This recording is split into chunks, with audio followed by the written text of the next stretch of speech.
একদিনে ৩৫টি রক্তদান শিবির থেকে ১৬০০ ইউনিট রক্ত সংগ্রহ, কিন্তু এই বিপুল পরিমাণে রক্ত পৃথকীকরণ করতে যে পরিকাঠামো প্রয়োজন তা নেই এন্টালির লাইফ কেয়ার ব্লাড ব্যাংকে, এমনটা দাবি স্বাস্থ্য দপ্তরের।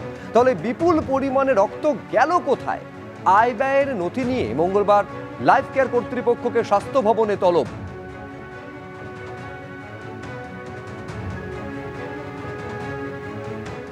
হেরিটেজের পর ভবানীপুরে মিত্র ইনস্টিটিউশন, সাপের কামড় পড়ুয়াকে। মিত্র ইনস্টিটিউশনের মর্নিং সেকশনে পড়ুয়াকে কামড়ালো সাপ।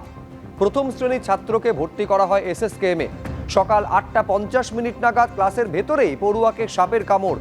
সাপের খোঁজে স্কুলে পুলিশ, বন দপ্তরের আধিকারিকেরা পৌঁছন। পড়ুয়াকে বিষধর চন্দ্রবোরা সাপের কামড় বলে অনুমান, এমনটা জানাচ্ছেন প্রধান শিক্ষক।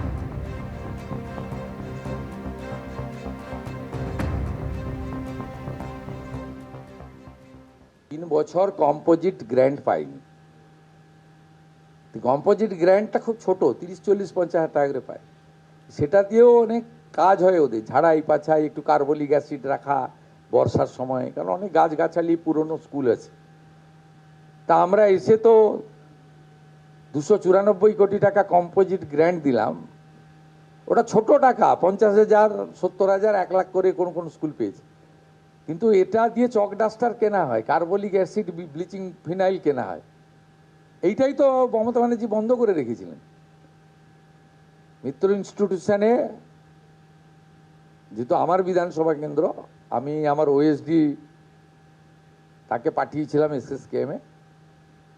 তিনি ভিডিও কল করে ডাক্তারের সঙ্গে আমাকে কথা বলিয়েছেন, বাচ্চাটাকেও দেখে নিয়েছি।